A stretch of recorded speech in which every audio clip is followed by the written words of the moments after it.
Bom, como o nosso encontro hoje é muito especial, né? Nós estamos comemorando aí 30 anos de fundação da nossa casa, e como tem muito o que a ser dito, né? Eu vou pedir licença para dar início, né, no nosso encontro, fazendo uma rápida oração, pedindo para que todos me acompanhem, por favor.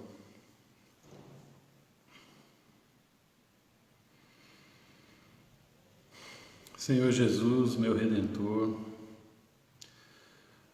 grande médico das nossas vidas, mestre das nossas almas,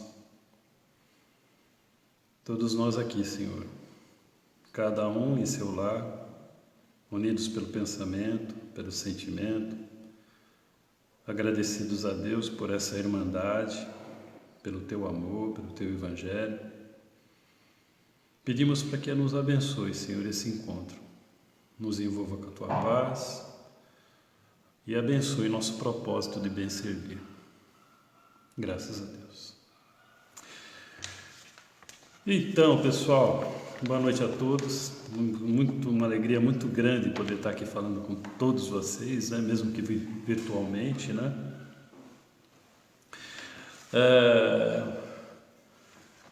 Eu gostaria de falar a respeito fazer uma breve história, uma breve história, né, sobre a nossa fé espírita. Vou falar sobre Allan Kardec, vou falar sobre o espiritismo no Brasil, vou falar sobre a nossa casa, né?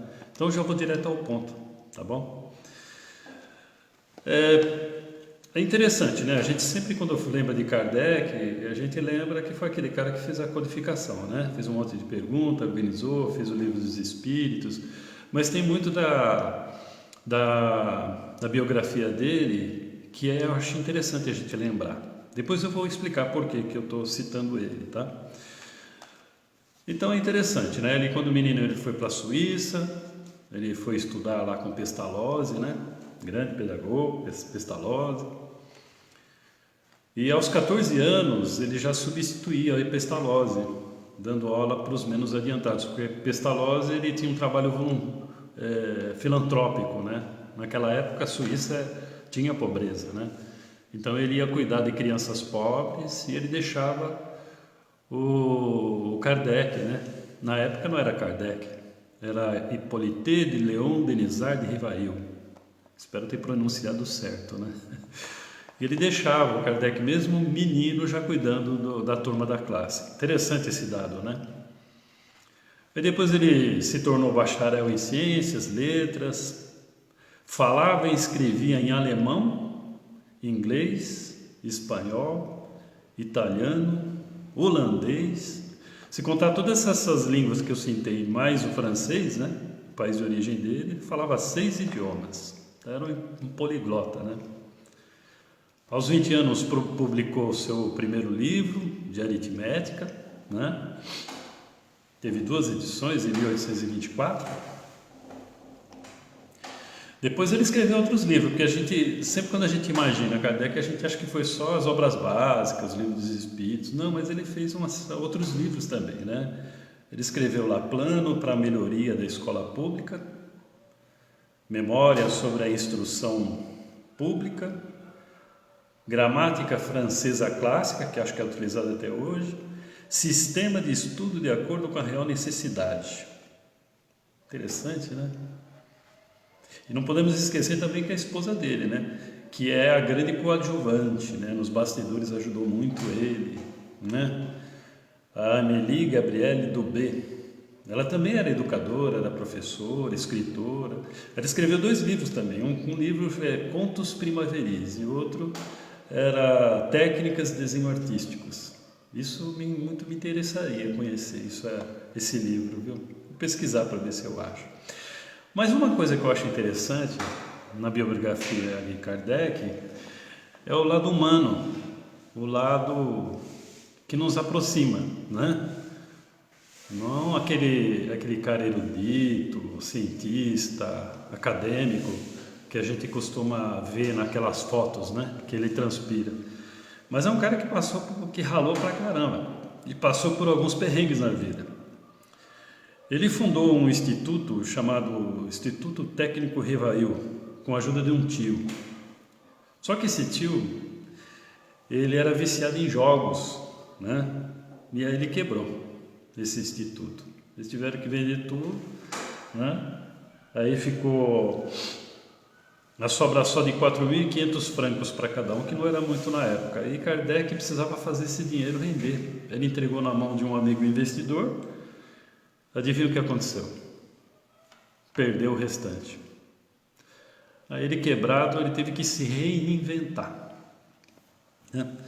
Aí uma coisa curiosa, ele, para sobreviver, ele fazia a contabilidade de 3 empresas, então ele era contador também, né?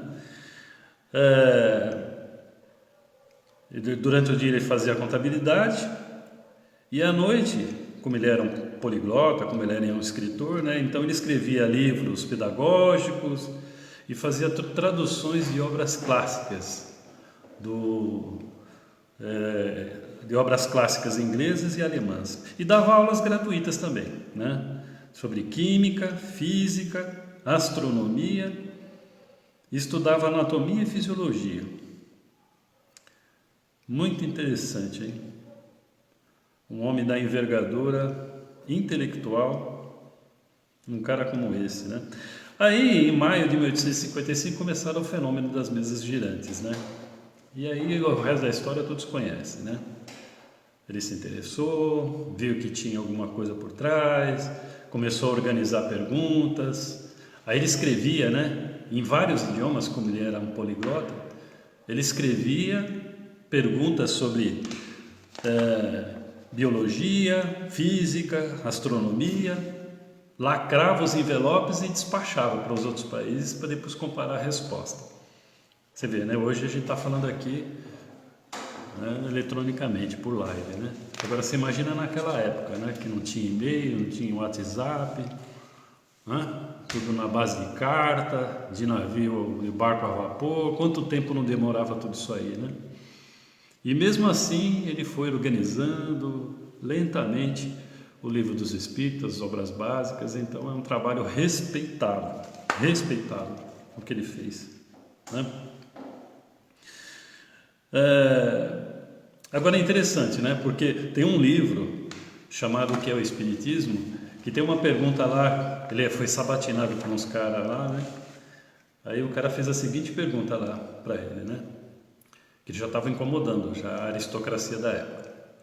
Se o senhor chegar a me convencer, eu que sou um conhecido antagonista das suas ideias, isso constituiria um milagre favorável à sua causa, o senhor não acha? Arrogante, né, essa pergunta?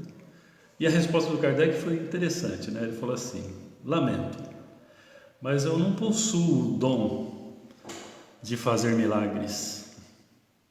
O senhor pensa que uma ou duas conversas seriam o suficiente para convencê-lo? Isso seria um prodígio, porque para mim foi preciso mais de 1 ano de trabalhos intensos para convencer a mim mesmo. Aí é interessante, né? Esses dados biográficos dele. Não foi à toa que quando ele faleceu, né, em um ano de 1869, Camille Flammarion, ele falou: eis aqui, ele foi o bom senso encarnado, né? Interessante. As frases de Kardec, né? Trabalho, solidariedade e tolerância. Fora da caridade não há salvação. Essa todos nós conhecemos. Aliás, na Revista Espírita de 1868 diz, né, que a caridade é a alma do Espiritismo. Pois ele fala: nascer, morrer, renascer e progredir sempre. Tal é a lei. Fé inabalável só é aquela que pode enfrentar a razão face a face em qualquer época da humanidade. Bom, e aí por aí vai, né? É interessante que mesmo com esses dados biográficos, com tudo o que aconteceu com as mesas girantes, né? Com ele sendo sabatinado com a aristocracia da época, de ele ter editado o Livro dos Espíritos, né, que veio muita informação, tanta informação que de lá ele editou depois os outros livros, né? Como o Livro dos Médiuns, do Livro dos Médiuns, Céu e Inferno.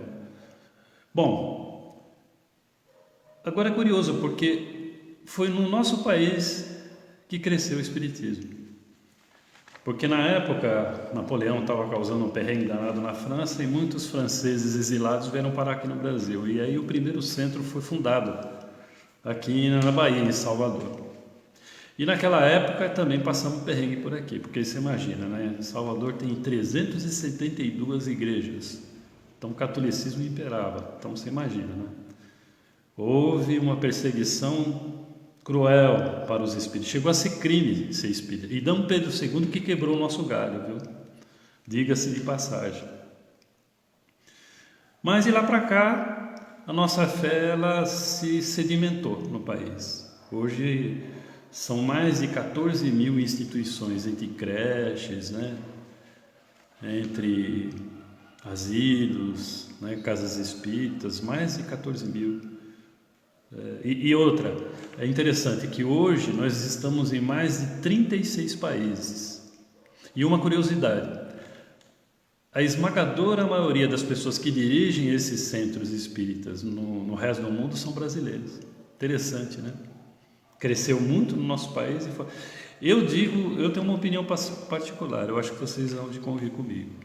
Que eu acho que uma coisa que favoreceu o espiritismo ter crescido bastante aqui no Brasil foi graças ao Chico Xavier, né? O Chico Xavier, meu Deus do céu, mais de 400 e tantos livros, né? Editado no mundo todo, em vários idiomas, né?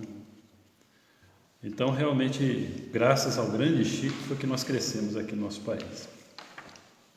Então, essa é a história da nossa fé espírita. Agora eu vou falar da nossa casa, né?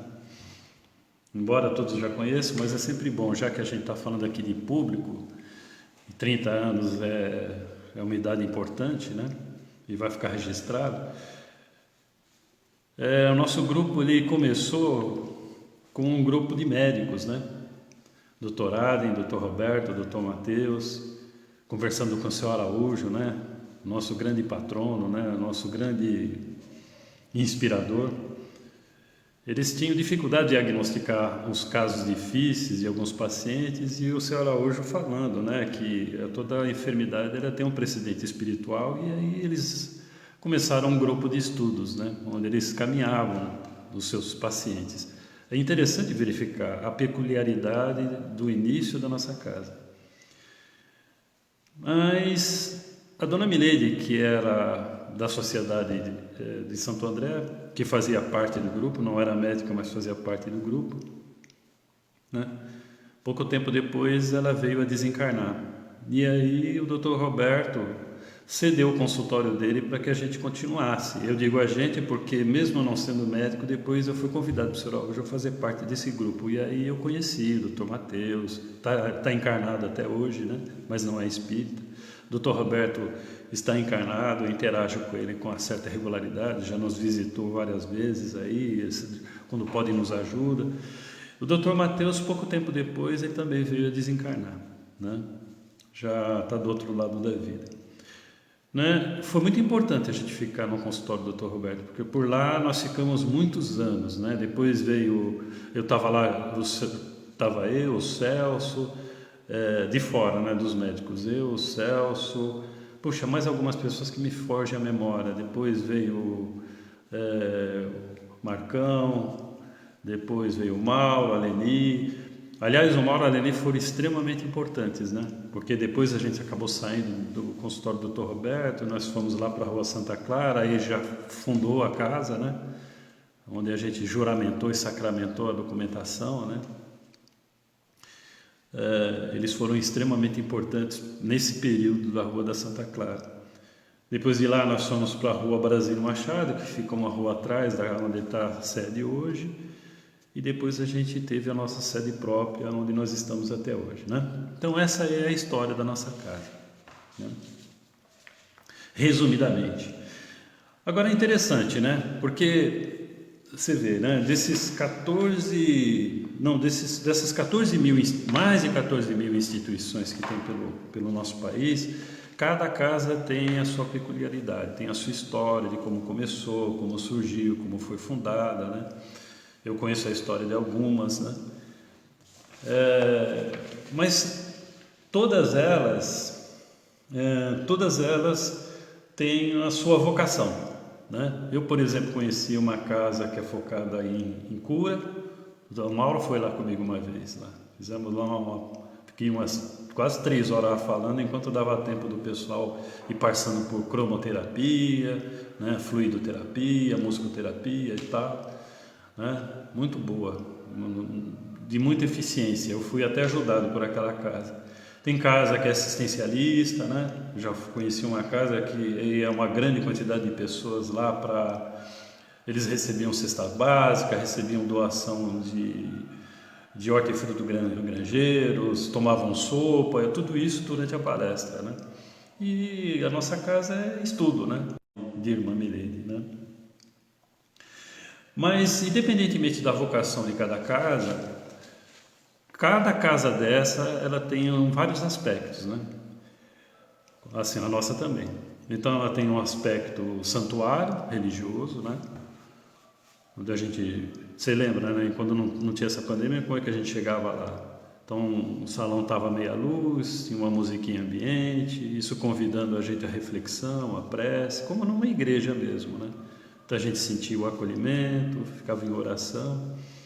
Depois tinha a preleção evangélica, que é o alimento espiritual, onde todos nós obtínhamos ali informação para ressignificar a nossa dor, os nossos desafios, os nossos problemas. Depois tinha o passe, onde a gente nos sentíamos também elevados, né? Não precisa nem descrever nem enumerar os benefícios do conjunto de todas essas bênçãos, né? Quando a gente ia para casa, né? A gente sustentava isso, eu pelo menos procurava manter esses benefícios pelo maior tempo possível.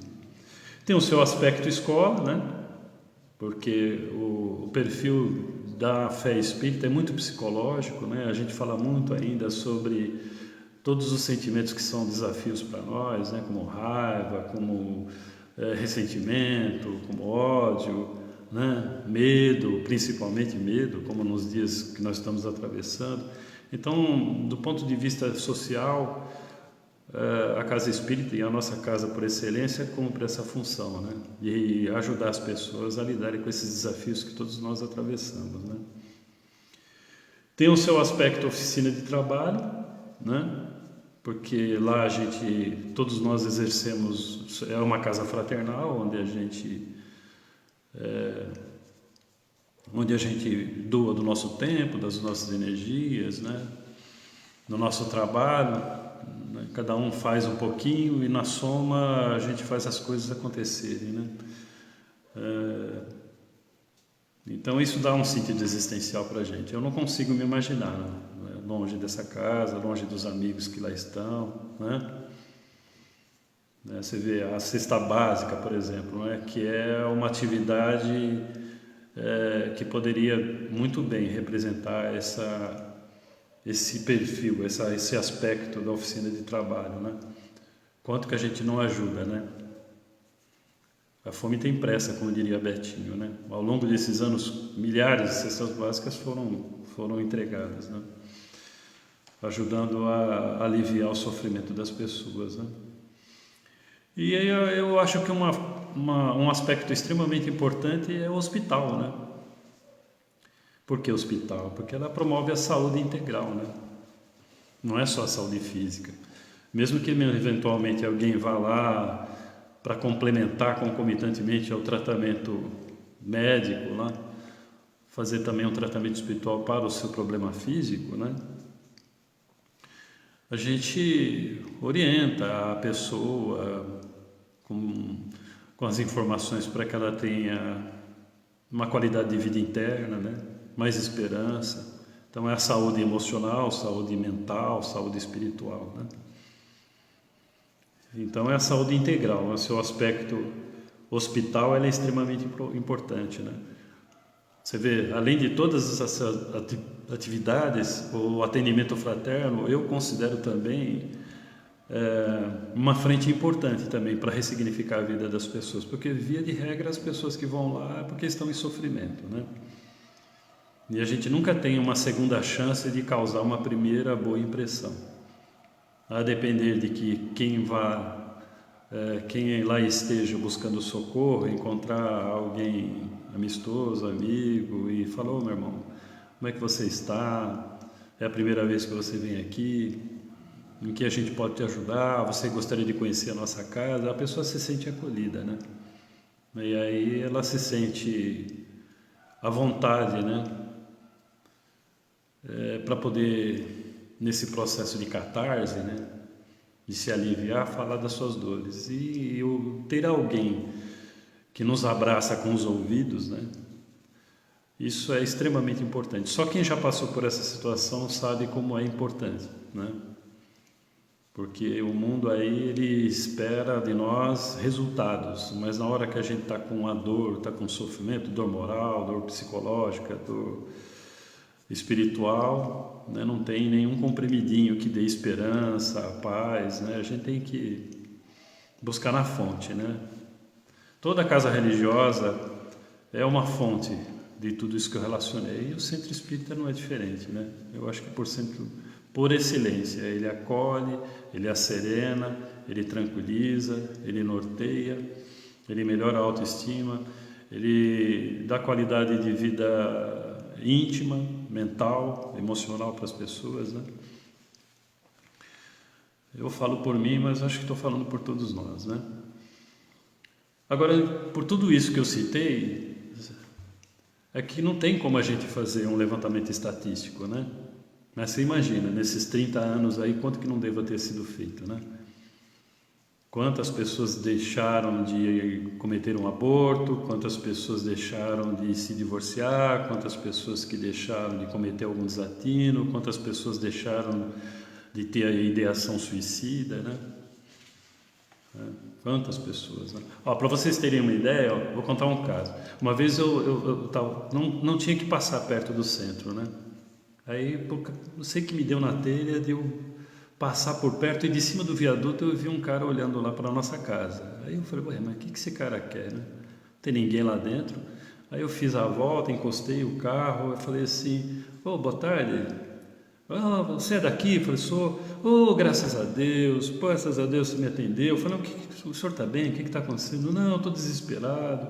Já 2 horas que eu estou aqui chamando, se ninguém me atendesse, eu ia me jogar nesse de viaduto. Enfim, o cara estava desesperado, estava passando por uma situação muito difícil de desemprego, de humilhação. Eu quis dar dinheiro, ele não queria, ele falou que precisava de um trabalho, aí orientei ele. À noite ele veio e falou com o seu Nelson era um grande companheiro nosso que deve estar trabalhando, certamente está do outro lado da vida nos ajudando, né? Que acolheu esse homem. Mas me fez pensar esse caso, sabe? Porque eu pensei assim... você vê, né? O próprio Divaldo falou: o Espiritismo salvou minha vida.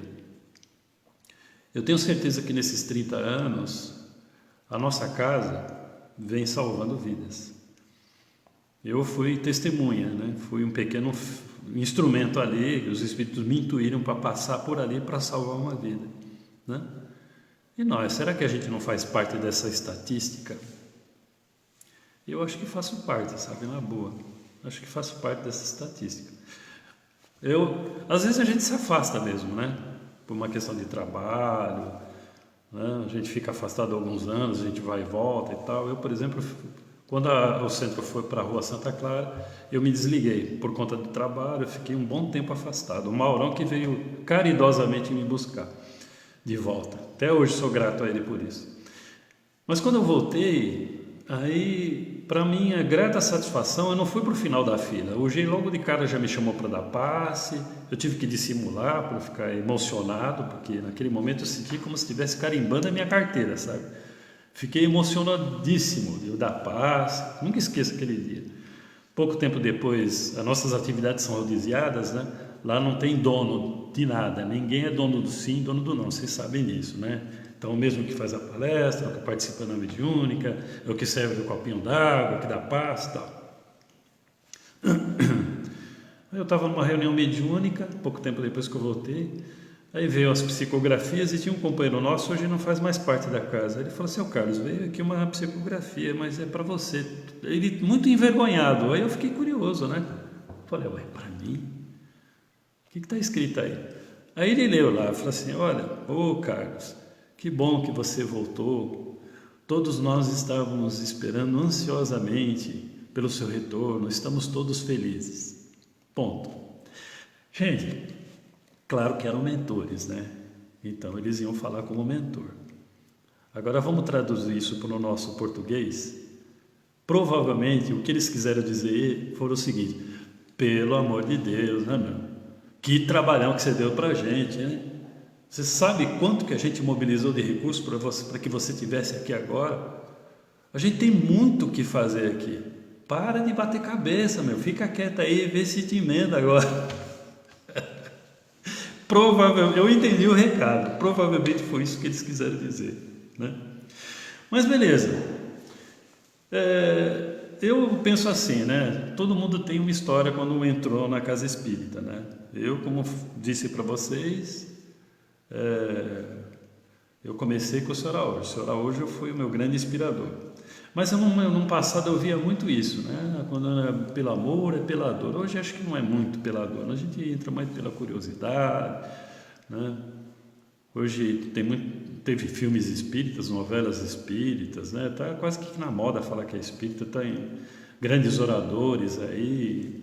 Eu acho que já está bem disseminado. Mas eu acho que nós passamos por 3 grandes momentos, sabe? O primeiro momento é quando a gente entra no espiritismo. Como eu disse para vocês, cada um tem uma história, né?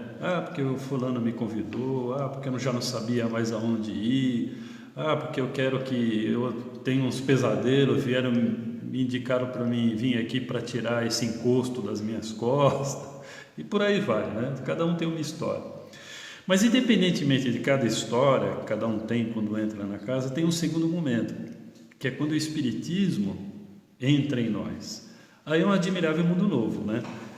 Porque a gente vê que aquilo não tem nada não é coisa do outro mundo, coisa do demônio, as informações têm muito fundamento, a gente começa a entender o porquê e o para quê de muita coisa, né? A gente começa a entender por que determinadas pessoas têm determinados comportamentos, a gente começa a entender por que às vezes na nossa família um filho tem uma determinada tendência, outro não tem. A gente começa a ter uma série de variáveis que começa a fazer sentido para a gente, né? E aí a gente fica muito empolgado. Eu costumava falar que é o efeito André Luiz. A gente quer que todo mundo seja espírita, né? A gente faz questão de ler os livros e existe muito entusiasmo nisso aí, né? Todo mundo que entra no espiritismo, eu acho que passa por esse entusiasmo, mas depois a gente entra por uma fase mais tranquila. Eu acho que aí é o terceiro momento que é o mais importante. Esse, eu acho que é o grande objetivo da fé espírita, é quando o espiritismo sai de nós, né? Que aí a gente começa a realmente atuar no meio onde a gente está e colaborar para que as pessoas tenham mais qualidade de vida íntima, né? Porque campeia o sofrimento, você vê, alguém imaginava que a gente fosse passar pelo que nós estamos passando, né? Esse momento de pandemia é uma guerra, né? Só não tem bomba caindo na nossa cabeça, né? Mas uma situação de medo, de crise, de fome, né? A gente que vive em ilhas urbanizadas, a gente não faz ideia do que está acontecendo nesse nosso Brasilzão aí, em outros países mais pobres, mas tem muita carência e a situação está muito difícil. E eu tenho certeza, eu acho que eu falo por mim, mas eu falo por todos vocês, né? Eu acho que nesse momento, nesse 1 ano e pouco que nós passamos aí, certamente nós tivemos menos medo, menos angústia, menos ansiedade. A gente tem a certeza de que Deus está no comando, de que Jesus está no leme desse planeta, de que nós estamos crescendo com tudo isso tem uma função de aprendizado, né? De que todas as pessoas que partiram continuam vivas do outro lado da vida, né? E que um dia nós vamos ter todas as respostas, né? A gente passou todo esse período mais sereno. Claro, todo mundo, acho que de alguma forma, vai sair sequelado. Todo mundo, por algum momento, passou por alguma situação de crise, passou alguma dificuldade financeira no trabalho, não importa. Mas, com certeza, nós vamos crescer com tudo isso. Eu não tenho a menor dúvida, né? Bom, por que eu disse tudo isso? Falei de Allan Kardec, falei de como foi o início do espiritismo aqui no Brasil, né? Os perfis, as tradições das casas, os aspectos de cada casa, da nossa, porque nós herdamos isso aí, né? Isso foi uma pergunta que eu fiz no início do nosso grupo, quando ele era um grupo de estudo no consultório do Dr. Roberto, né? Eu fiz uma pergunta para ele.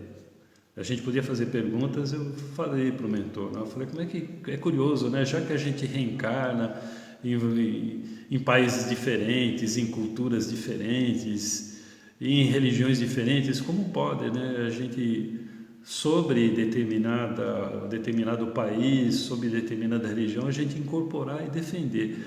Aí ele, bem humoradamente, espírito, falou assim, para você ter uma ideia de como se processa, imagina nos dias de hoje, um jogador de futebol que ele está lá no seu clube, aí ele é vendido para um outro clube. Quando ele vai para outro clube, ele herda toda a tradição, toda a história, para ir vai defender essa tradição e essa história como se fosse a tradição e a história dele. Eu achei interessante essa justificativa, né? Então, as pessoas que hoje entram no Espiritismo, eles herdam toda a história da nossa fé, eles herdam todo o empenho de Allan Kardec, que foi um grande facilitador, deixou tudo mastigadinho para a gente. Ele herda a tradição da nossa casa, que tem uma história. E é interessante, né? Não importa quando a pessoa chegou. Tem companheiros nossos que estão os mais antigos, né? Que ainda estão vivos. Tem os que chegaram no meio do caminho, tem os que estão chegando agora. Então não importa o momento em que você passou a chegar. Jesus, na parábola dos trabalhadores da vinha, pediu para o mordomo começar o pagamento pelos últimos. Ou seja, não importa quando você passou a servir. Quando você passar a servir, você já tem o direito à paga contratada. Metaforicamente, nessa parábola, significa que quando a gente estiver lá servindo na nossa casa, seja dando um passo, fazendo uma palestra, servindo um copinho d'água, atendendo alguém num atendimento fraterno, a gente já recebe um pagamento de Deus. Esse pagamento de Deus é a felicidade. Só quem faz algo lá dentro sabe o que eu estou querendo dizer. No fundo, o que a gente faz é para nós mesmos que nós estamos fazendo. Não é verdade?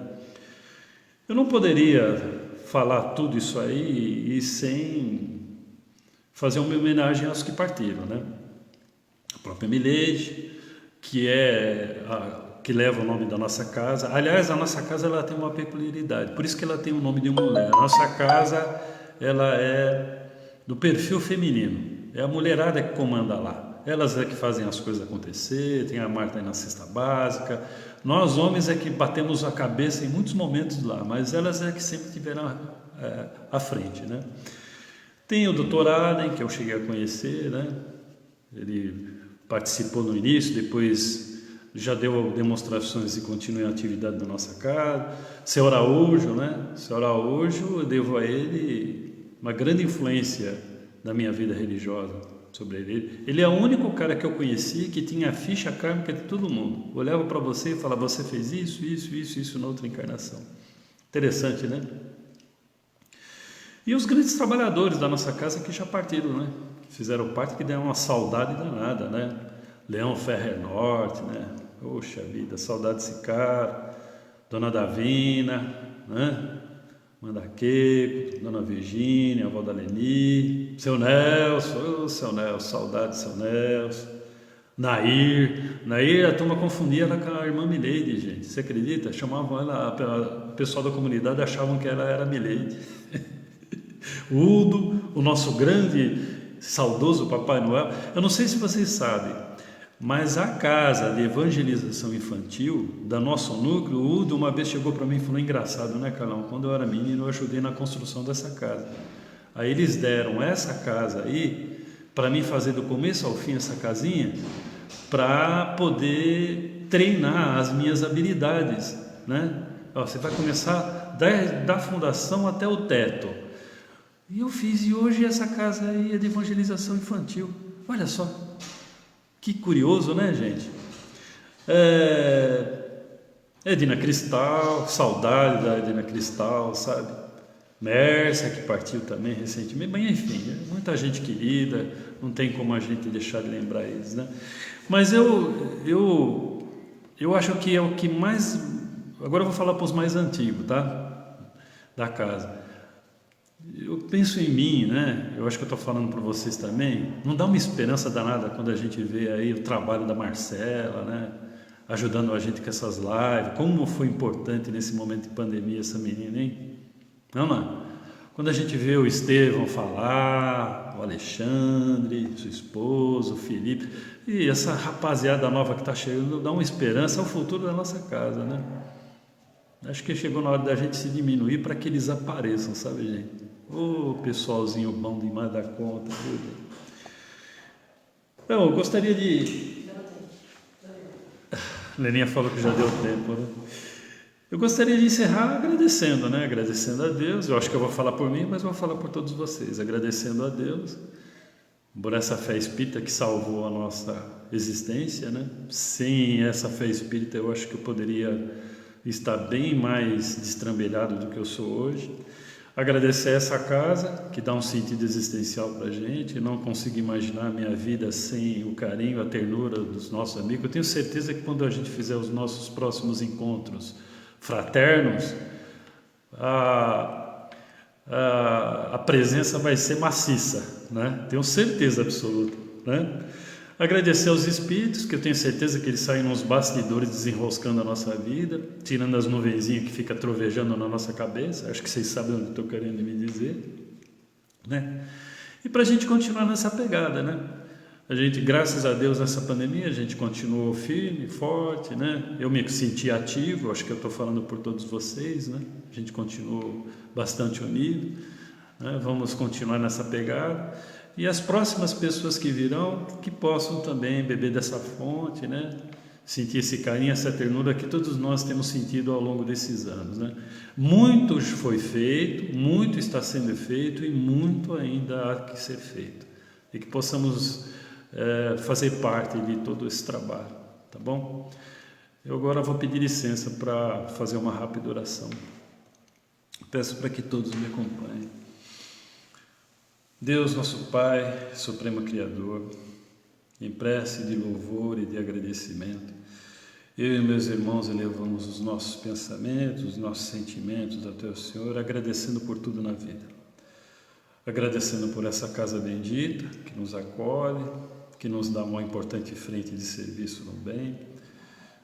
Agradecer por esses nossos companheiros, nossos confrades, nossos irmãos queridos que toleram as nossas falhas, nossos defeitos, nos aceitam como somos. Te agradecer pelo nosso contexto de vida, né?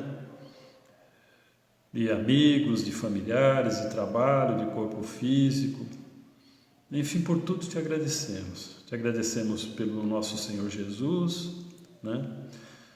Pelo seu Evangelho, que nos garante uma segurança e um norte, um roteiro até Ti.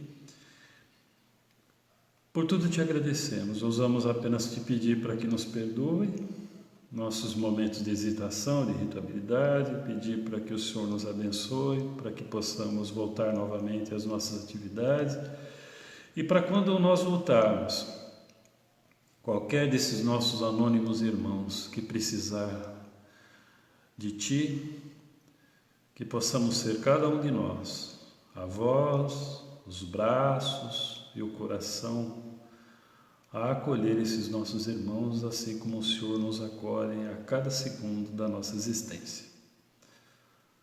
Graças a Deus.